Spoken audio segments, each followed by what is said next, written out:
ni siya gi-base ang gihimo lang sa UDIS kon Upper Dicayas Integrated School usara siya ka advokasya pagpasabot sa mga nanay unsa ng klase sa kahanginan aron nga o, diba? Salamat kay no sa mga nanay. Ako yung i-shout out before ko malimot.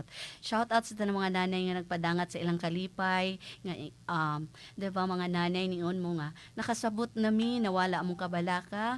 Nga inana di ay ang usa sa mga buhaton sa mga magtutulog maestra. Sama sa gibuhat sa teacher broadcaster last Sunday silang Teacher Janice o si Teacher Janice Kachi o si Teacher Betty Perez. So thank you ha mga teachers kay dako kay mutabang sa mga ginikanan nga.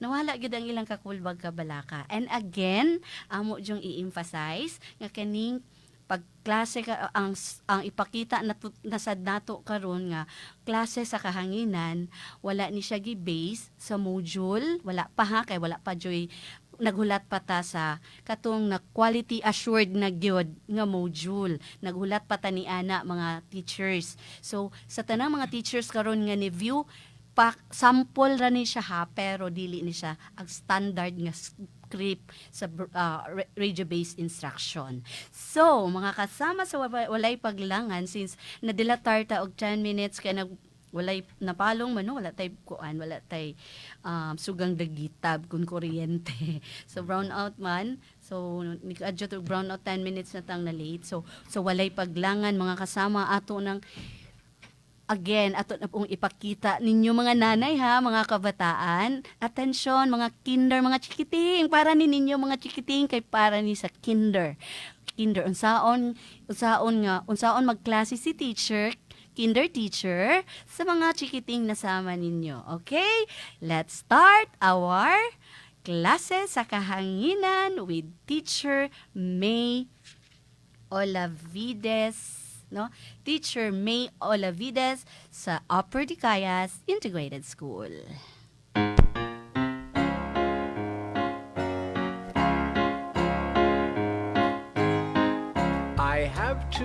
Maayong buntag, dipolognon.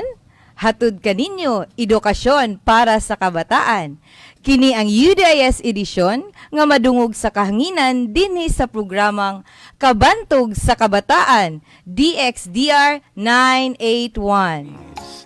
I have a tongue inside my mouth to taste the food I Usa ka malipayong buntag sa mga tigpaminaw ning istasyon.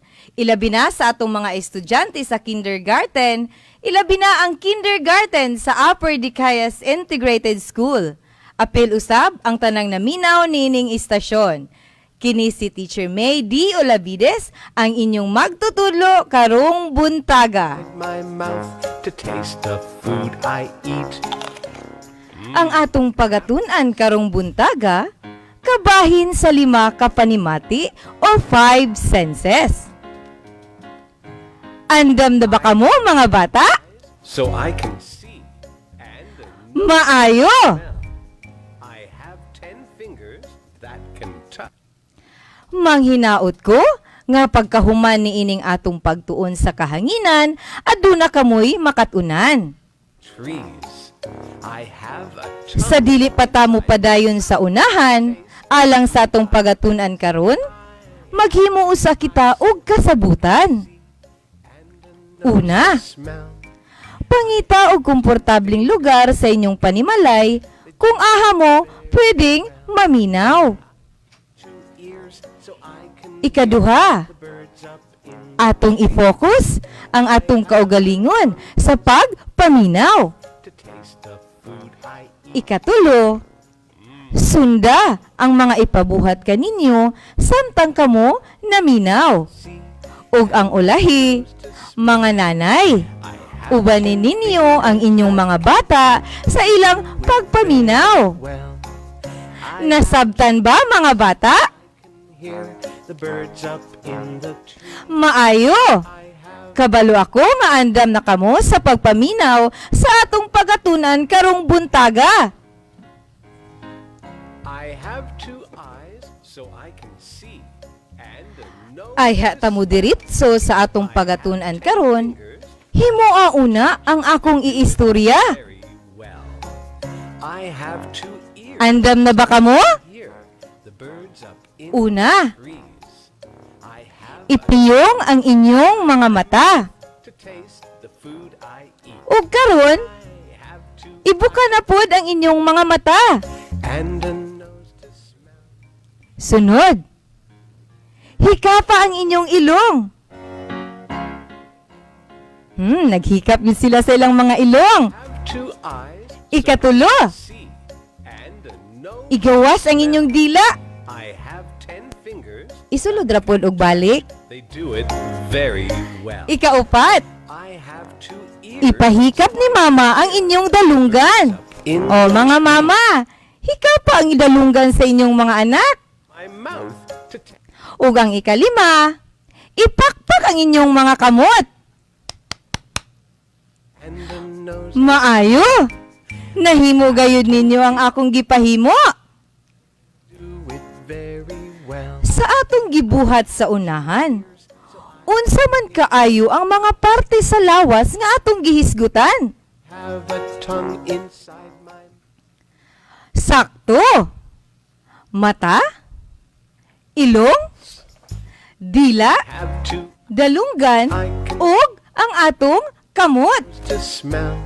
Sakto kaayo ang mga nahisgutan nato nga mga parte sa lawas. I have 2 Kabalo ba mo nga kini nga mga parte sa lawas mao ang nagrepresentar sa 5 ka panimati or 5 senses? food I eat. Ang parte sa lawas mao ang mata, ilong, dila, dalunggan ug mga kamot. Kini ang 5 ka panimati. I have 2 eyes. Pagtanaw See and a nose gamit atong mata. fingers that can touch. Kaya ang atong mata mo'y makakita sa mga butang sa palibot. So I can hear Pagtanaw. trees. Ikaduha, pagsimhot I gamit ang atong ilong. and Ang atong ilong mao'y makabalo unsa ang baho. Baho humot ba kini or dili? I have 2 ears so I can hear the birds up Ikatulo, pagpilaw inside my gamit atong dila. Ang atong dila mao'y makabalo unsay lami sa atong gikaon. so I Tamis, and aslom, to smell. parat, I have or pait. ears that can. As tamis kung mangga nga hinog. I have 2 Kung hilaw pod, aslom kini. the birds up O kung mukaon taog asin, parat pod kini. inside my. Pait pod kung mukaon taog. Unsa kaha nga gulay ang pait? Sakto. Palya. Pait ang palya apan masustansya. Ikaupat, I have 2 eyes. pagpamati See. gamit atong dalunggan. I have 10. Ang dalunggan nato maoy makadungog sa lain-laing tingog. I Sama have karon ang inyong gigamit sa pagpaminaw aron mo makaton ang atong dalunggan. tongue Pagpamati. to taste. Ikalima, 2 eyes paghikap. and Girepresentar kani sa atong mga kamot. fingers. Ang atong mga kamot maoy muhikap ug ang atong panit mao sila'y magpahibalo kung init ba kini or bugnaw, gahi or humok. Tongue in my mouth to taste the food. Nakuha ba nato mga bata? Unsa gali kayo to ang 5 ka panimati? Have 2 eyes so I Pagtanaw gamit atong mata. 10 fingers. Pagsimhot gamit atong ilong. Pagtilaw gamit atong dila. Nose to... I have 10 fingers. Pagpamati, gamit atong dalunggan. Very well. Ug ang paghikap, gamit atong kamot. Birds up in... Maayo. Nakita na ako diri nga nakuha jud ninyo ang atong gitun-an karon. Karon, atong lantawon kung naminaw ba jud mo pag-ayo. Andam na ba kamo? 10 fingers that... Maayo, kay andam na gayud kamo pag-ayo. Sige, maminaw ta ha. Akong basahon ang sitwasyon kaduha. Og inyong ilhon unsa nga panimati ang gigamit niya. Nakuha ba nato? I have 2 eyes so... Maayo kaayo. Sige ha, i-focus na nato ang atong pagpaminaw ha. Ang una, nakita sa bata ang mga kahoy sa palibot. I have 10 fingers. Akong usbon, nakita sa bata ang mga kahoy sa palibot. Ears so I can... Unsa kaha nga panimati ang gigamit sa bata aron makita niya ang mga kahoy sa palibot? To taste the food. Sakto! Pagtanaw! Kaya ang iyang gigamit nga parte sa lawas ang iyang mata. Kamaayo gayud! Do it very... Ikaduha. Kahumot sa sudan nga giluto ni mama. Kahumot sa sudan nga giluto ni mama. I eat... Giunsa kaha pagkabalo sa bata nga humot man ang sudan. Unsa kaha nga panimati ang iyang gigamit. to smell. 10 Kamaayo, pag simhot kay iyang gigamit nga parte sa lawas ang iyang ilong. Maayo. I Ikatulo, have 2 eyes. gitilawan ni Ana ang mangga. I have... Dahon niingon siya, kaaslom ba oy? Ingon si Ana. I have 2 ears. Gitilawan ni Ana ang mangga. Dayon niingon siya, kaaslom ba oy? Inside my... Unsa kaha nga panimati ang gigamit ni Ana? Nga nakabaluman siya nga aslom ang mangga. See and... Sakto! Iyang pagtilaw gamit ang iyang dila. Very Makabalo jud ta unsay lami kay aduna tay dila. here. The birds up Ikaupat, tree. maayo ang paglingkod-lingkod ni tatay samtang naminaw siya sa musika sa radyo. Akong usbon, maayo ang paglingkod-lingkod ni tatay samtang naminaw siya sa musika sa radyo. Have 10 fingers. Unsa kaha nga panimati ang gigamit ni tatay sa iyang pagpaminaw sa radyo? Have 2 ears. So I Sakto kaayo. birds up. Pagpamati, kayang iyang gagamit sa pagpaminaw sa radyo ang iyang dalunggan. Maayo kayo mga bata. Ikalima, gihikap ni Roy ang init nga kape. Gihikap ni Roy ang init nga kape. Well, Unsa ka kapanimati ang gigamit ni Roy nga nahibal-an man niya init ang kape. I... Maayo kayo mga bata ang iyang paghikap. Kay iyang gigamit ang iyang kamot sa paghikap sa kape, maunang nahibalan gud niya nga init kini. Maayo gayud kaayo mga bata. Kita nako ug nadungog nako nga naminaw kamo pag-ayo sa atong pagtulunan karon. I have 10 O, ani ang usa ka yes clap alang kaninyo. 1, 2, 3, 1, 2, 3, yes! The birds up in the trees. Kamaayo gayud sa mga naminaw karon nga mga kindergarten. The food Dili man ta mo makita, pero kabalo ko nga nakasunod mo sa atong gitun-an karon. Kay kabalo ko, gusto ka mo makatod bisan tuod wala mo sa eskwelahan. Nang hinaot ko, nga aduna kamoy nakatunan sa atong panag-uban karong buntaga.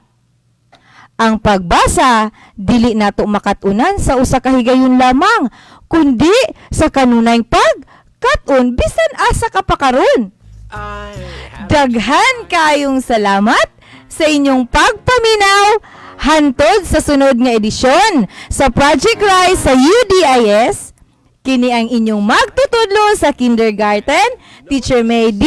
Olavides nagaingon. Walay makababag sa pagtuon, bisan unsa pa ang panahon.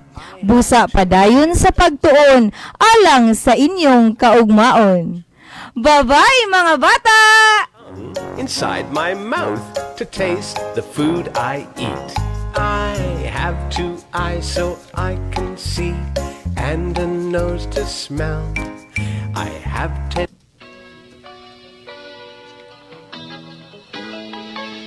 So mo kadto mga kasama ang sample, no? Aron mga sabtan sa mga chikiting, hello, naminaw mo ni Teacher May. O, diba? O, mo to siya'y sample nga pagahimuon sa mga teacher para kaninyong mga bata sa kinder. Aron nga, safe ragyod mo, nara mo sa balay, maminaw, dayon na amoy puhon, ma-finalize na ang mga module, na amoy module nga paghahawiran mga bata. But karon wala pa kay equality assured pa ang mga module. So kato siya nga pagpakitang klase sa kahanginan, sample ra to siya ha, and again, dili to siya standard RBI script, kundili pagpakita lamang sa Upper Dicayas Integrated School kung unsay buhato ni teacher sa kahanginan. Aron nga mapadangat, mahatod ninyo ang edukasyon bisan na naakita nag-atubang sa ato ang the new normal diin nga naapagihapon ang kabalaka o kuyaw sa COVID-19 nga pandemya. Okay? So, napatay lain nga teacher broadcaster nga mohatag na sab og laing sample para na sa klase sa kahanginan sa subject sa science grade 4, no? Grade 5. So ato karong paminawon og ato ang tunghayan si Teacher Wilma A. Sagin sa Upper Dicayas Integrated School. A happy morning to everyone, especially the grade 5 pupils at UDIS. This is Teacher Wilma to discuss this morning the topic about properties of materials, whether they are useful or harmful. Then think and say. But before the discussion of the lesson, I have to set rules for you to be able to instill in your minds of what we are talking about. First, please pay attention while the lesson is going on. Ready to move. Second, prepare notebook or paper and ball pen to write down the important details of the lesson. Matter it is. Are you ready, kids? Yes. Now, I'm going to give you some words naming things, and you have to identify what property each material belongs. Stand up straight. Again, I'm going to give you some words naming things, and you have to identify what property each material belongs. Fingers up. I have to read the words twice. All right. The first word is paint. Again, paint. Feel. P-A-I-N-T.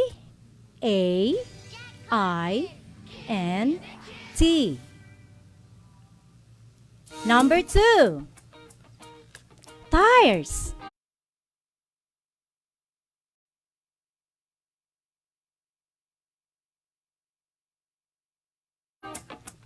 T-I-R-E-S.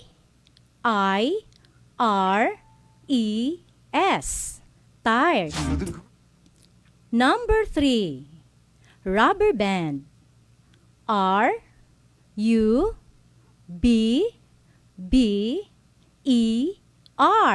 Rubber band. Number 4, glass. G-A-L-A-S-S.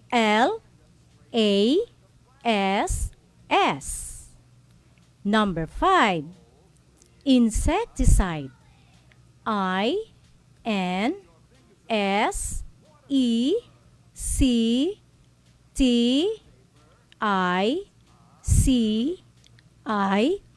I-N-S-E-C-T-I-C-I-D-E. Like a wheel. Okay, did you get? Let's have to find out the property of its word or material. More fun. So, what is the property of paint? And blow. Very good. Paint is water and heat resistance. Again, paint is water and heat resistance. Go bull. And it contains chemical. How about tires? Perfect. The properties of tire is durable since it will last long. And that is also flexible. From this, we can recycle them. How about rubber band? Yes, it is elastic. We can stretch it. Through this, it serves a purpose. Next is glass. What is the property of a glass? Very good. It is durable, hard, and heat resistance. So from this, we can recycle them in different ways. How about insecticide? Very good. It contains toxic chemicals that destroy our respiratory system if we use them carelessly. Then Now, based on the given examples, what are the properties of a material that is being stated? hands like a waterfall. Yes, material has different properties like durability, elasticity, Stand up straight. resistance to water, heat or acid, and hardness. Fold. These properties can be considered in order to minimize waste and make them different from one another. Water vapor.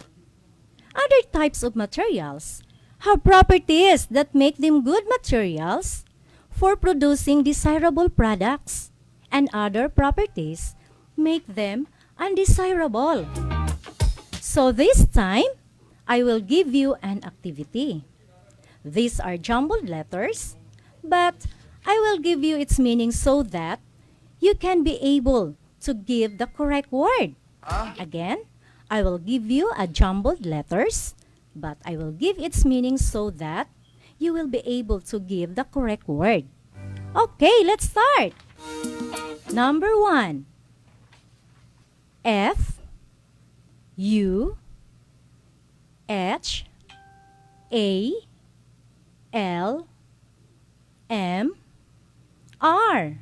What's Again, F U H A L M R, fall? meaning it can damage or destroy or bring hazards. Like a flag. What word is that?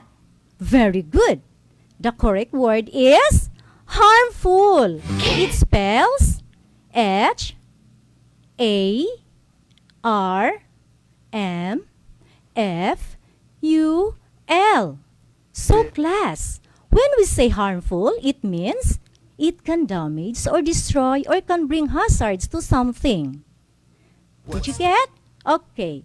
Number 2, we have E F S U L U. Is? Again, E F S U L U, meaning it serves a purpose. Is What is the correct word? your finger. Yes, you've got it. The correct word is useful. Paper. And it spells U S E F U L, meaning it serves a purpose. Class, During the quarantine period, what are the routines that you usually do at home? And blow out. Okay, let me guess. Maybe some of you are playing with gadgets, Is- right? Or some also are helping the household chores, like washing plates or sweeping the floor. Now, what are the things that you can see around your home? Surfing. Yes, very good. There are plates or glasses. Just So, are these useful? Of course they are. But what about if these things get broken and you unintentionally step on the broken glasses or plates? Exactly. They may become harmful. a solid. So this time, get your notebook or paper and ball pen to write down your answers. Now, I will give some statements and you have to identify if the property of a material serves a purpose, then write useful. Like a state of And if it destroys or bring hazards, write harmful. day. Again, the statements that I give, you have to identify the property of it. If it is useful, then you have to say that it gives a purpose. And if it destroys or bring hazards, then you have to write it harmful. Like Are you ready? Okay, number 1. Placing the biodegradable waste into the compost pit. Again, placing the biodegradable waste into the compost pit. What do you think? Is the statement useful or harmful? stand up. Very good.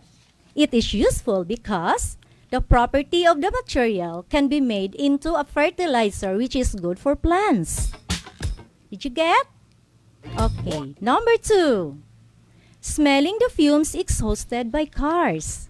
Again, smelling the fumes exhausted by cars. Arms are What do you think is the statement? Yes, it is harmful.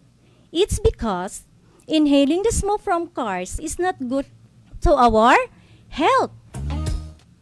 So, we have to cover our nose. Next, number 3. Burning plastic bottles. Again, burning plastic bottles. like a Is the property of a material useful or harmful? is a Right. It is harmful in the sense that when you burn plastics, the chemicals found in the plastics, when you burn it, it can damage to our health and also to the ozone layer, which protects us from the ultraviolet rays coming from the sun. train. Okay. Number 4. Empty bottles made into a beautiful flower vase. Again, empty bottles made into a beautiful flower vase. What do you think is the property of a material used here? Useful or harmful? Yes, it is useful Need a map. because it serves a purpose. Solid. Even if it is made of plastic or glass, it has a property that makes it reusable or recyclable. Is Next, number 5. We have smoke from the cigarette. flag. Again, smoke from the cigarette. Is the property of cigarette useful or harmful? Right, it is harmful because it can destroy our health or can cause respiratory diseases. Very good. This time, you already know when the property of a material becomes useful and when it can be harmful. Let's So again, when material serves their purpose, it is useful. out air. But when these materials give hazards to somebody, especially our health, the environment, and of course, other organisms, then it is harmful. Now, I'm giving you an activity. All you have to do is to thumbs up if the property of a material is useful and thumbs down if it shows harmful. Okay, let's start. Number 1. Expired medicine in the cabinet. Yes, thumbs down. It is not good to store or keep expired medicine. Next, number 2. Old newspaper made into flower vase. Again, old newspaper made into flower vase. Correct. It is thumbs up. It is being recycled. Again, for number 3, we have broken glass scattered on the floor. Again, broken glass scattered on the floor. Perfect. It is thumbs down And because it gives hazard. data map. Next, number 4. Empty bottles made into flower pots. A Again, empty bottles made into flower pots. solid liquid. Very good. Thumbs up Arms because it is being recycled. Last number, that is number 5. Used car tires turned into park benches. Flagpole. Again, used car tires turned into park benches. Bravo! It is thumbs up because it serves a purpose. Wow! Let's clap our job. That is ourselves for a job well done, my dear pupils. For your assignment, list down 5 useful and 5 harmful materials that you can find at home. Right? How their properties become useful or harmful. Again, list down 5 useful and 5 harmful materials that you can find at home. Waterfall. Right? How their properties become useful or harmful. That's all for this morning. I hope that you learned something from my discussion. Bye-bye! And once again, this is Wilma Isagen from UDIS. Ako magaingon, ang atong panahon karon dili babag sa pagkabut sa edukasyon. And this is part of our BA or Brigada Eskwela Reading Intervention program. Thank you. Yay! Thank you so much, Teacher Wilma, sa pagpakitang turo sa Himpapawid. Yun ang mga pakitang turo sa Himpapawid, mga kasama, sa mga nanay na nakikinig. Yun lang po ay isang halimbawa at yun ay edisyon ng Upper Dicayas Integrated School. So sa lahat ng mga teachers na nakaantabay ngayon, nanonood sa DXDR, das RMN webpage, sa YouTube, ang pakitang turo sa Himpapawid ngayong umagang ito ay hindi nakabase sa module kasi naghihintay pa kami ng mga quality assured na mga modules na gagamitin ng mga teachers ngayong darating na Agosto. And yung mga RBI script na standard, hinihintay pa rin namin. So yung ginawa ng UDIS ngayon dito sa KSK ay bilang isa sa kanilang mga pamamaraan sa aktibidad ng Brigada Eskwela. Yung reading intervention. So, paano tinuturo ni teacher ang reading at saka paano gagawin yung pagkakaroon ng klase sa Himpapawid o yung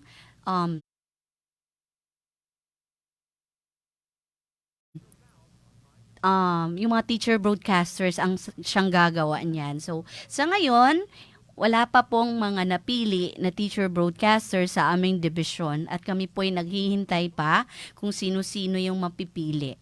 So, yun lang po. Thank you so much, UDIS. Thank you sa school principal ninyo, si Ma'am Glirod Tindugan, dahil sa kayo ay isa talaga sa nagpapaliwanag, nagbigay linaw, naging magaan yung mga nararamdaman ng mga nanay dahil sa naintindihan nila na safe na safe pala yung mga bata gamit ang learning modality na ito. Muna nga. So, tanong mga nanay nga ni PM, nag-send og messages nga, naku kailang kalipay, thank you po mga nanay ha, kanunay magsunod ta sa KSK tungod kay kining programa alang ni sa mga kabataan. So, thank you sa mga naghatag og kinabuhi sa KSK to RMN Station DXDR tungod kay wala libre ta nga nakapahatag og serbisyo sa mga kabataan pinaagi sa programang pangkahanginan. Thank you to Honorable Madam Glona G. Labadlaban ng atong kauban sa kauswagan. Kanuy na nagsuporta sa mga kabataan. Thank you to Calvin's Barbershop. Nagtanyag ang mga services pang haircut sa mga lalaki. Anaan na himutang sa Quezon Avenue, Miputak, Dipolog City. Thank you sa Liza Marie Catering Services sa tanang mga taga-barangay Rojas, Manukan, Katipunan. Nga ngita mo caterer nga lami kay mga sudan ug mga menu at tuwa ang Liza Marie Catering Services. Pwede po ninyong kitaon ang tag-iya si Sir Reynold Alistado sa Punta National High School. So again, salamat kaayo mga UDIS teachers, Teacher May, Teacher Wilma, thank you. Teacher Ma'am Gliro, thank you so much. And sa tanang mga taga-barangay Dicayas, o diba, nahayagan na sila. So, sa mga nanay na ingon, ma'am, nakasabot na yun mi ma'am, o na pa-enroll na mi sa among anak. Thank you because walay laing gihuna-huna, walay laing giandam si DepEd para ni sa kalambuan kaayuhan sa mga bata nga panahon sa the new normal. Rest assured, ang healthy and safety sa mga bata ang giuna sa DepEd kon Department of Education, labi na dinhi sa DepEd Dipolog City Division. Dahang salamat kita kids next Sunday, same time, same station. Kini ang inyong alagad sa kabataan, ang inyong kasama si Teacher Britney Bree nga miingon. Dahang salamat sa inyong pagpaminaw. God bless Dipolog, Dapitan. God bless Dipolog City Division. God bless Region 9. God bless Zamboanga Peninsula. God bless Philippines.